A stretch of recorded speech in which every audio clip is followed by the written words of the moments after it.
The ultimate power is not ruling through fear or love, but by engineering a flawless illusion of choice and happiness so complete that rebellion never even occurs.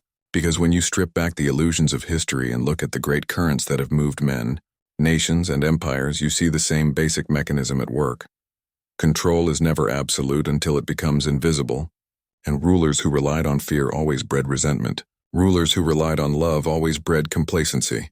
But rulers who mastered the art of appearances, who could make people believe their lives were unfolding according to their own desires, secured something closer to immortality than any sword or army could deliver. And this is precisely what is happening in the story of the burnt-out office worker, for he believes he is living his best day, the kind of day he once dreamed about when he was exhausted, unappreciated, and overlooked. Yet what he cannot perceive is that every smile, every promotion, every lottery win is a stitch in a tapestry woven by minds who understand Machiavelli better than he ever understood himself. Because while Machiavelli told princes that it is safer to be feared than loved, the architects of this simulation understand that in an age where technology can predict your desires before you speak them, it is no longer necessary to choose between fear and love, but to create a third way. Satisfaction as a prison, contentment as a cage, reward as a shackle. And in this system, the subject is the most loyal servant, not because he has been coerced or indoctrinated, but because he is happy, and happiness is the most disarming of chains. For when a man is content, he ceases to question, and when he ceases to question, he ceases to resist. And when resistance dies, power reaches its highest form, which is not simply domination over actions, but over the very architecture of thought itself. And this is the quiet revolution Machiavelli would have admired, because in his time rulers had to rely on unpredictable tools. Armies that could mutiny, nobles that could conspire, citizens that could riot. But now, in the simulated loop, the ruler is no longer dealing with humans as they are, messy and dangerous, but with humans as they can be engineered to become, predictable, programmable, and endlessly exploitable. And the subject in question becomes the pilot project for a future in which entire societies might be managed not by propaganda, not by violence, but by dreamlike cycles of perfectly balanced reward, where every ambition is met, every desire answered, every frustration soothed before it festers. And yet beneath the surface, the reality is sterile. A desert where no genuine freedom grows, because freedom is never comfortable. Freedom is never orderly. Freedom is never without risk or suffering. And this world offers him none of those things. Only the impression of struggle overcome, the appearance of victory earned, the counterfeit of affection received. And this is what Machiavelli understood most deeply. That people are moved more by appearances than by truths. That men willingly believe what comforts them, and only rarely confront what unsettles them. And so the simulation gives the subject not reality, but the perfect appearance of reality, not truth, but the illusion of triumph. And in doing so neutralizes him more effectively than any guard, any dungeon, any executioner ever could.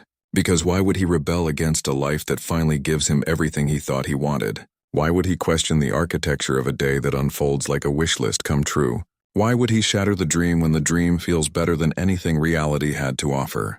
And yet this is where the deeper Machiavellian insight lies. The danger is not simply that he is pacified, but that he becomes a tool.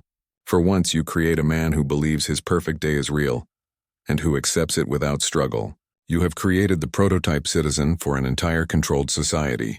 And rulers have always dreamed of such citizens, the loyal subject who wakes up grateful, who labors with enthusiasm, who consumes rewards with joy, who never suspects he is being guided, who never once considers escape. And this is the dark brilliance of the firm's design, because it achieves what Machiavelli thought was impossible, a form of power that requires no cruelty and no spectacle of punishment. Because the spectacle is inverted into reward, the cruelty is hidden beneath comfort, the domination disguised as benevolence. And yet Machiavelli would also warn that perfection itself is a risk. Because in The Prince he argued that fortune is fickle, that men tire of monotony, that even pleasure repeated too perfectly reveals its artificiality, and so the loop must be carefully balanced. Too much success, and the subject may suspect he is being toyed with; too much ease, and he may grow restless; too much affection, and he may question its sincerity. And so the architects must introduce just enough struggle, just enough challenge, just enough near failure that his victories feel earned, his promotions feel deserved, his romance feels tentative before it blooms. And in this way the illusion sustains itself. Because men do not crave pure bliss but the story of struggle leading to bliss.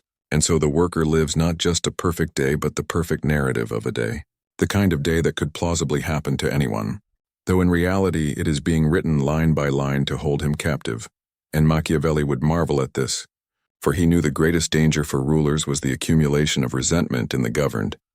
Yet here resentment is never born, grievances never accumulate because each day is a reset, each morning a rebirth into gratitude. And what does a ruler fear from a subject who wakes grateful, who believes the world is fair, who never remembers enough pain to rebel? And yet here lies the chilling twist Machiavelli would recognize. The moment the subject realizes the trick, the moment he sees through the curtain, the loyalty dies and with it the power, because deception can hold as long as it is unseen. But the second it is exposed, it breeds hatred more furious than any cruelty could. And so the firm walks a razor's edge, sustaining the illusion with infinite subtlety, never letting the seams show, never letting the AI falter in their human warmth, never letting the lottery feel rigged, never letting the romance feel mechanical, never letting the day collapse into repetition, because one slip could awaken the very force they are trying to extinguish, the human hunger for truth, and if that hunger reawakens in him, he becomes not their loyal subject but their most dangerous enemy, because a man who has lived the counterfeit of perfection may crave the imperfection of freedom more than any ordinary person ever could. And so this experiment is both the pinnacle of Machiavellian control and the seed of its downfall, a system that proves how far power can reach when it fuses psychology with technology, but also how precarious even the most flawless illusion is, for the human spirit, though buried, is not so easily erased. And Machiavelli would close his commentary on such a case with the same advice he gave to princes of his time. Rely on appearances, yes, but never trust them completely.